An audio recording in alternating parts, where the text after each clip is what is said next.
Before I said anything about it, I had 7 guests on that tour report seeing a man standing 2 decks below, dressed in a military-style uniform, looking up.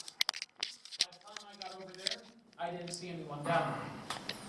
And I thought that maybe it was one of our crew members who might have gone down there, so I called up the 2 departments on board the ship that have access to that area, called up our engineering department. They didn't have anyone down there at that time. They didn't have anyone scheduled to work down there that day.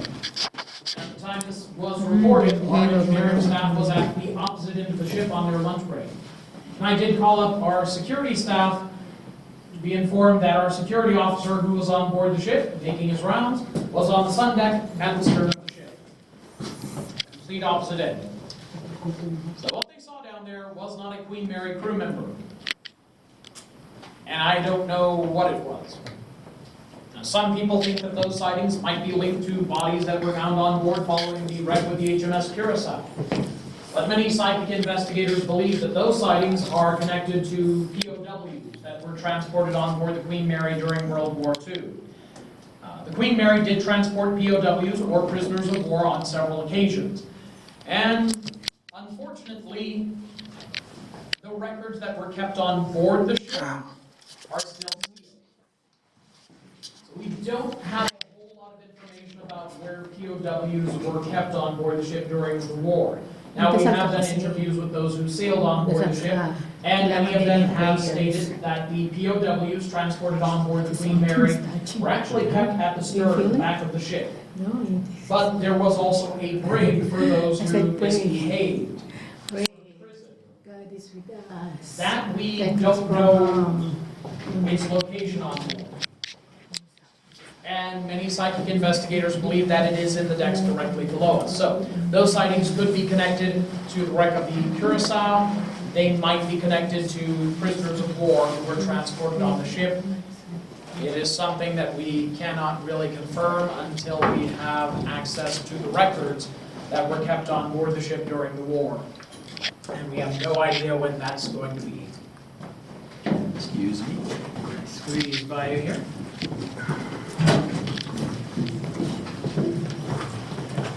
So we're going to be leaving this area, and we'll be leaving the same exact way that we came in. So again, please stay together, watch your step, and follow me.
¿Cuántos revanches crees que tiene el pueblo?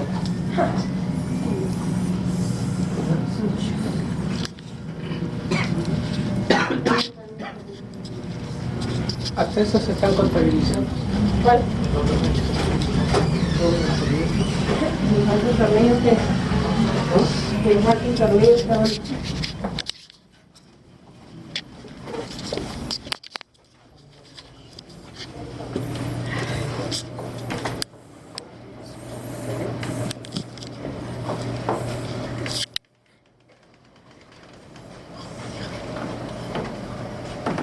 May malapit sa ganun, sa Capre, Old Angels.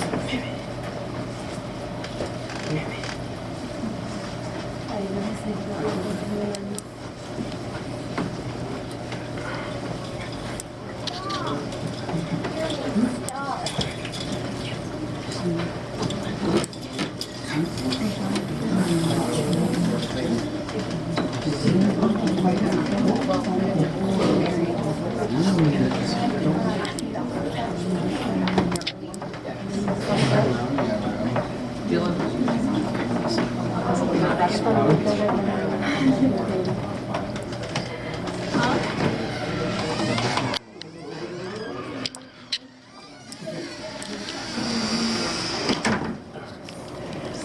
Queen Mary is a hotel with 347 hotel rooms on board, many of which do have reports of paranormal activity. The room that is said to be our most haunted is room B340. When the Queen Mary first opened as a hotel in the early 70s, we noticed that we got a lot of complaints about that room. Lights were said to go on and off by themselves. Faucet in the sink in the bathroom would just start running on its own. We had guests complain about continuous knocking on the door in the middle of the night, though there was never anyone there. We had several guests report seeing shadow figures inside the room, the blankets being pulled off the bed. We did have several guests who experienced the feeling as though someone had climbed into bed next to them and there was no one there. We did have quite a few guests check out of that room in the middle of the night. In 1983, one of our housekeepers cleaning the room had just finished making the bed. She briefly stepped out of the room to the corridor to get towels from her cart and returned to the room to find the bed completely unmade. It startled her so much she quit. At that point, management decided just to stop using B340 as part of the hotel. The room sat vacant for several years. Now, once we started doing ghost tours on board the ship, B340 was a regular stop as part of those tours. And we even did some research into the room, found out that there had been a passenger death in the room back in 1948, and that there had been sightings reported in it since 1958. In 2017, we were informed that we would no longer be allowed to take tours into the room. And that is because its appearance on BuzzFeed's Unsolved, where they stayed in the room overnight. And this subsequently led to our reservations desk getting so many calls from guests who wanted to stay in the room that we decided to capitalize on that. Restored the room, put it back into service. We now charge a premium rate for you to stay in B340. $500 a night starting rate. That can also go up as high as $800 a night, I've heard. It's probably the scariest part of the room these days. Unfortunately, this means we are not going into B340, but we are going to be walking by. It is the very first hotel room in this hallway right over here. It's going to be located on your right-hand side. Just a little hallway leading to two doors. Both doors do lead into the same room. But you'll notice where there should be plaques telling us that that is room B340, those plaques are missing. And a lot of people think we removed the plaques to hide the room's location. But the truth is that people keep stealing the plaques and we're sick of replacing them. So, the very first hotel room in this hallway on your right-hand side with no number plaque is B340, believed to be our most haunted hotel room on board the Queen Mary.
Está feo. Y con el segundo este también está feo.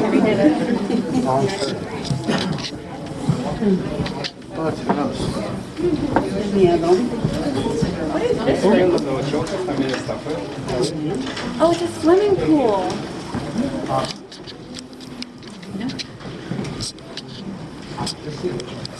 Nope.